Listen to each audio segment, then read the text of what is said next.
नमस्कार साथियों, आप देख रहे हैं मेरा यूट्यूब मंच सच्ची बातें खरी खरी। मैं राजेश पटेल। साथियों, वीडियो थोड़ा लंबा होगा क्योंकि चर्चा गंभीर है। आपसे निवेदन है कि समय निकालकर इसे पूरा जरूर देखें।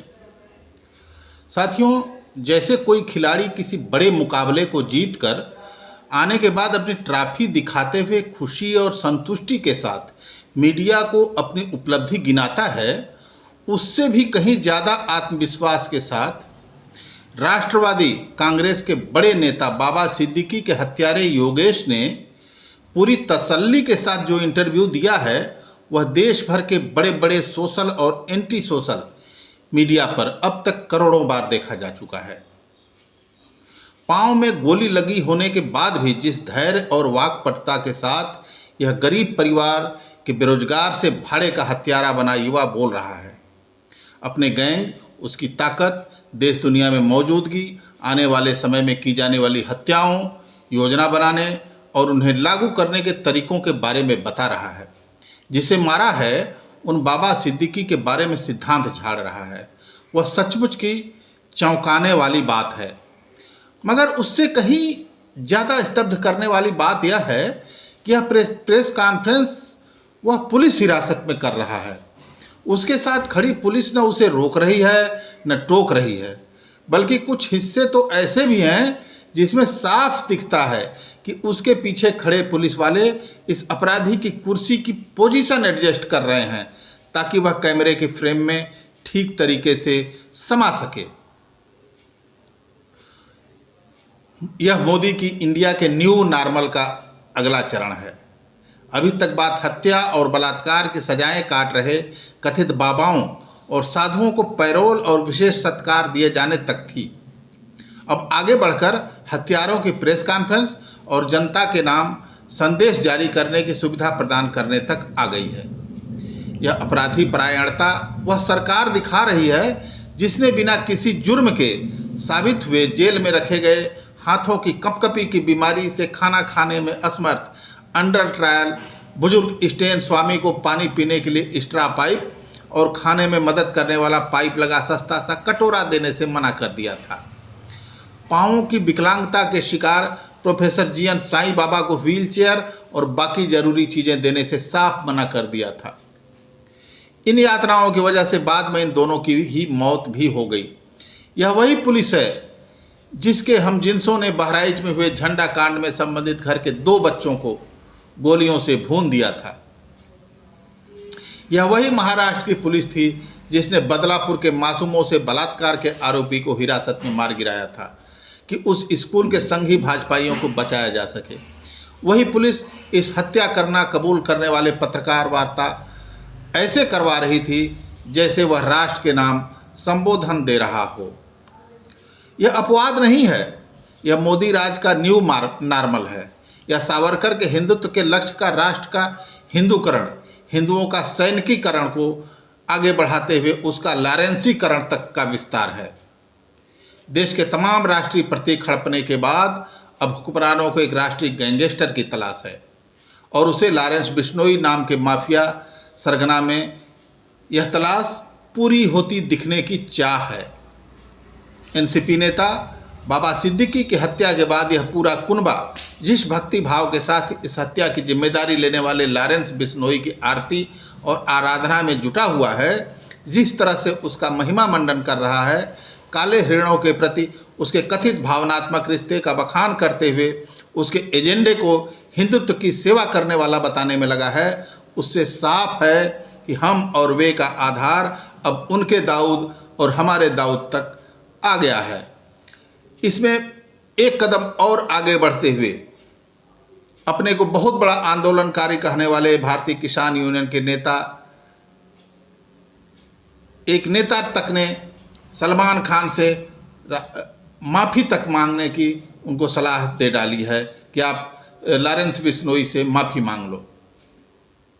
पहले छोटे स्तर पर इसे छोटा राजन में किया गया था, जिस तरह इसके साथ किया जा रहा है लॉरेंस बिश्नोई के साथ, इसका छोटा संस्करण छोटा राजन था। अब इसे और ज़्यादा विराट पैमाने पर आजमाया जा रहा है।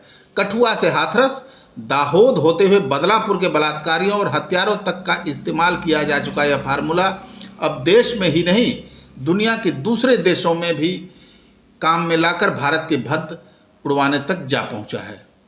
हालांकि खुद उनके कुनबे में ऐसे तड़ीपार पहले से ही थे, मगर अब वे ही उन्हें कमज़ोर और अपर्याप्त लगने लगे हैं। इसलिए बर्बरता अपने नई आइकॉन, नए ब्रांड, नए नायक ढूंढ रही है। लगता है उनकी खोज फिलहाल लॉरेंस बिश्नोई के रूप में पूरी हो गई है। बॉलीवुड के सुपरस्टार सलमान खान को जान से मारने की धमकी पर सिर्फ कुनबे के उन लोगों ने ही बयान नहीं दिए जिन्हें फ्रिज एलिमेंट्स कहकर पल्ला झाड़ लिया जाता है। भाजपा के पूर्व सांसद सहित भाजपा के कई नेताओं द्वारा बजाय इस धमकी की निंदा करने, सलमान खान की सुरक्षा का आश्वासन देने के, उन्हें बिश्नोइयों से माफ़ी मांगने की सलाह देना इसका एक उदाहरण है। बहुत कुछ इस तथ्य से साफ हो जाता है कि देश दुनिया में अपनी हत्यारी मुहिम की अगुवाई करने वाला यह नया नायक गुजरात के साबरमती जेल में बंद है और वहीं बैठे बैठे वे सारे काम अंजाम दे रहा है जो उसे बताए जा रहे हैं। ये काम बताने वाले कौन हैं? इसका संकेत बाबा सिद्दीकी की हत्या के लिए 1 करोड़ की सुपारी से मिल जाता है। बर्बरों और हत्यारों का महिमा मंडन हर स्तर पर जारी रखना एक महापरियोजना का हिस्सा है। पत्रकार गौरी लंकेश की हत्या के आरोपी श्रीकांत पंगारकर को महाराष्ट्र विधानसभा चुनावों के एक जिले का चुनाव प्रभारी बनाने की हिम्मत इसी परियोजना से आती है। तीखी जनप्रतिक्रिया के बाद शिंदे के शिवसेना ने फिलहाल उसे हटा दिया है, मगर इरादे तो सामने आ ही गए। ऐसा ही इरादा सलमान खान पर निशाना साधकर देश में भय और सन्नाटा फैलाने का है। उन्हें पता है कि उच्चतम स्तर का टारगेट चुनकर डर और आतंक को भी अधिकतम संभव उच्च स्तर तक पहुंचाया जा सकता है। देश की बाकी सेलिब्रिटीज को डराकर खामोश किया जा सकता है। फिल्म उद्योग को काबू में लाना इसका जरूरी अंग है। शाहरुख खान के बेटे को झूठे मामले में फंसाकर फिर उनकी पठान और जवान जैसी फिल्मों के खिलाफ जहर उगलकर ऐसी कोशिशें पहले भी की जा चुकी हैं, काम नहीं बना। अपने जैसों से अपनी फिल्में बनवाकर भी देख ली, काम फिर भी नहीं बना। उन्हें सन्नाटा, पूरी तरह सुई पटक सन्नाटा, पिन ड्रॉप साइलेंट सन्नाटा चाहिए। सदी के महानायक बताए जाने वाले अमिताभ बच्चन की खामोशी हासिल की जा चुकी है। इस बार उन सलमान खान को निशाने पर लिया जा रहा है जो वैसे भी कभी नहीं बोलते। खुद मोदी जी के साथ पतंग उड़ाने भी पहुंचते रहे हैं, इसके बाद भी टारगेट पर हैं, क्योंकि हिंदू ब्राह्मणी माँ का बेटा होने के बाद भी उनके नाम के पीछे खान जुड़ा हुआ है। मौजूदा हुक्मरानों और उनकी वैचारिकता की मानसिकता हत्या करने में सुख हासिल करने, ट्रिगर हैप्पीनेस की मानसिकता है। अब यह देश की भौगोलिक और राजनीतिक सीमाओं को लांघते हुए दुनिया भर में भारत की थू थू कराने तक जा पहुंची है। पिछले सप्ताह अंतर्राष्ट्रीय मीडिया में छपी खबरें और कूटनीतिक मोर्चे पर घटी घटनाएं ऐसी हैं जैसी इस देश में आज तक कभी नहीं हुई, जो भारत की अब तक की विदेश नीति और दुनिया भर में इसकी साख और पहचान के हिसाब से अभूतपूर्व और अकल्पनीय हैं। विदेश नीति की हाफ पैंट मार्का संकीर्ण और अतकचरी समझदारी ने सभी पड़ोसियों से पहले ही अलग थलग करने की स्थिति ला रखी है। अब मवालियों की तरह के सोच ने अमेरिका और उसके गिरोह को भी मौके मुहैया करा दिए हैं। भारत के राष्ट्रीय सुरक्षा सलाहकार अजीत डोभाल को एक अमेरिकी अदालत ने तलब किया हुआ है। देश की सर्वोच्च गुप्तचर एजेंसी के एक बड़े अधिकारी के खिलाफ अमेरिकी खुफिया एजेंसी ने दुनिया भर में तलाशी का वारंट जारी कर दिया है। उस पर दूसरे देशों में हत्याएं करवाने के लिए शूटर्स भर्ती करने और पहले की ऐसी हत्याओं में शामिल होने के आरोप इतने गंभीर हैं कि हड़बड़ी में मोदी सरकार को भी उससे पल्ला झाड़ने का ऐलान करना पड़ा है। कहना पड़ा है कि अब वह नौकरी में नहीं है, हालांकि उससे भी बात संभलती नहीं दिख रही है। खबर है कि रा के इस अधिकारी ने खुद खालिस्तानी पृथकतावादी निज्जर की उस हत्या का वीडियो भी उस शूटर को दे दिया जिस हत्या में किसी भी तरह की भागीदारी से भारत अभी तक इनकार करता रहा है। अपने ही खिलाफ सबूत उस शूटर को थमा दिया गया जो खुद असल में अमेरिकी एजेंट था। विदेश नीति एक गंभीर मसला होती है। हाल के दिनों में एक बार जिस तरह से 80 के दशक की तरह कनाडा और अमेरिका मिलकर भारत को लेकर रुख अपनाए हुए हैं, कनाडा जिस तरह की ताकतों को पनाह दे रहा है, वह और भी ज़्यादा गंभीर मामला है। यह वह समय है जब देश की सारी राजनीतिक पार्टियों को विश्वास में ले लिया जाना चाहिए, एक राय बनानी चाहिए, मगर यह सब भाजपा की सोच और मोदी के स्वभाव में नहीं है। वे इजरायली हत्यारी एजेंसी मोसाद की तरह बर्ताव करना चाहते हैं, मगर यह भूल रहे हैं कि इजराइल अभी तक पहलवान है जब तक उसे बनाने और बनाए रखने वाला उसका खुदा अमेरिका उस पर मेहरबान है। अमेरिका अंततः साम्राज्यवादी अमेरिका ही है। भले ही मोदी उनके आगे कितने भी नरम, विनम्र और चीन के खिलाफ उसकी चौकड़ी के कहार और हाँ हुजूरिये क्यों न बन जाएं, वह भारत के बारे में 70 के दशक के पेंटागन के दस्तावेज प्रोजेक्ट ब्रह्मपुत्र में दर्ज समझ भारत को कमजोर और विघटित करने के इरादे को नहीं बदलने वाला। ऐसी किसी भी स्थिति का सामना कनाडा जिस तरह की भारत विरोधी गोलबंदी का कर रहा है, उस तरह की साजिशों का मुकाबला कूटनीतिक कदमों और धीरज के साथ अपनाई जाने वाली नीति की दरकार रखता है। भारत अभी तक कमोबेश ऐसा करता रहा है, मगर विदेशी मामलों की इस बचकानी समझदारी और लॉरेंस बिश्नोई गैंग के बूते वैदेशिक मसले सुलझाने की सड़क छाप हरकतों ने उसकी प्रतिष्ठा, सम्मान और विश्वसनीयता को नुकसान पहुंचाया है। खालिस्तान एक हल किया जा चुका प्रश्न है, चुका है और मरा हुआ मुद्दा है। इसे हुकूमतों ने नहीं, खुद पंजाब और भारत की जनता ने हल किया है। 150 से अधिक कम्युनिस्टों ने अपनी जान की कुर्बानी देकर इस पृथकतावादी आंदोलन के खिलाफ पंजाब को एकजुट किया था।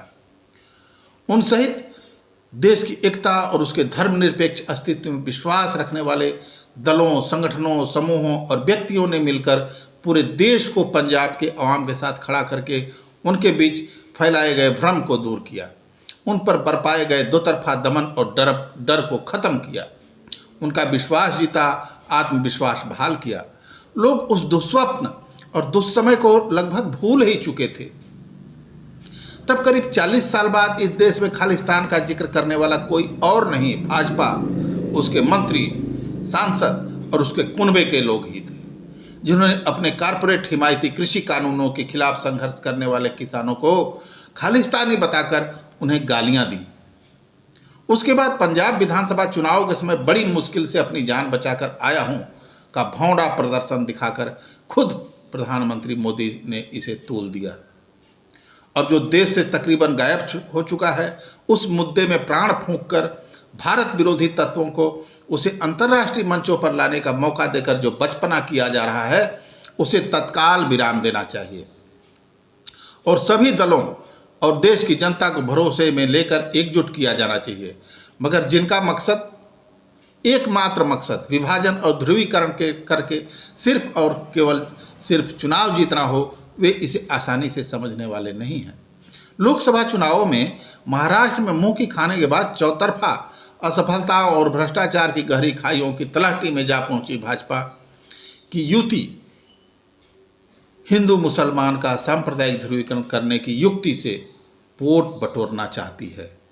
बाबा सिद्दीकी की हत्या और सलमान खान पर निशाना इसी ध्रुवीकरण का जरिया है। उन्हें मालूम है कि मोदी ब्रांड घिस पिट चुका है, इसलिए वह एक के बाद एक नए नए आइकॉन और आराध्य चुन रही है। हरियाणा के चुनाव में सजा याफ्ता गुरमीत राम रहीम को ब्रांड एम्बेसडर बनाने के सफल प्रयोग के बाद अब महाराष्ट्र में वह लॉरेंस बिश्नोई को अपनी कमान सौंपकर असंभव को संभव बनाने का मंसूबा बना रही है।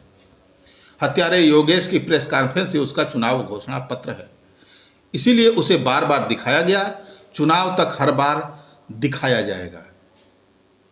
ये लॉरेंस किसी ऊंचाई का संत महात्मा है, उसकी अपराध कुंडली बता देती है।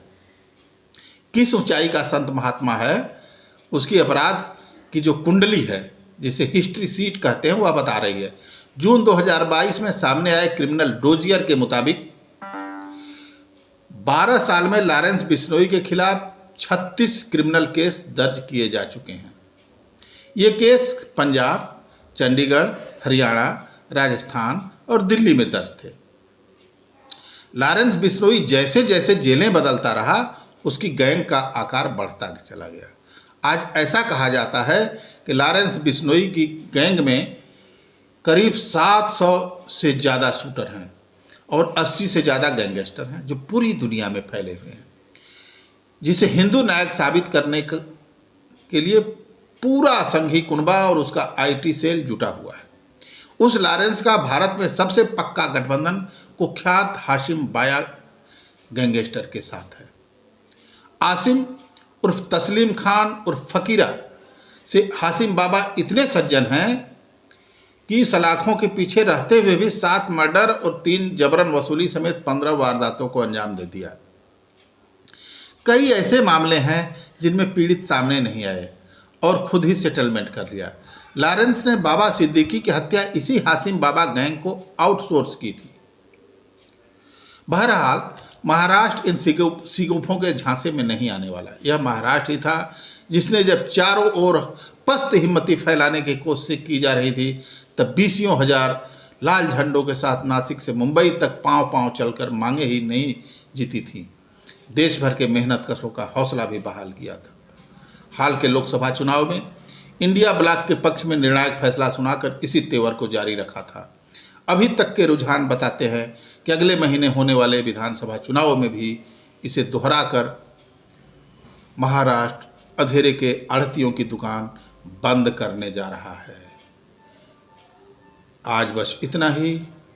मिलेंगे अगली कड़ी में किसी अन्य चर्चा के साथ। साथियों, यदि आपको मेरा YouTube चैनल सच्ची बातें खरी खरी अच्छा लगता हो तो कृपया सब्सक्राइब कर लें और बेल आइकन का बटन दबा लें ताकि जारी होने वाले हर वीडियो की जानकारी आपको तुरंत मिल सके।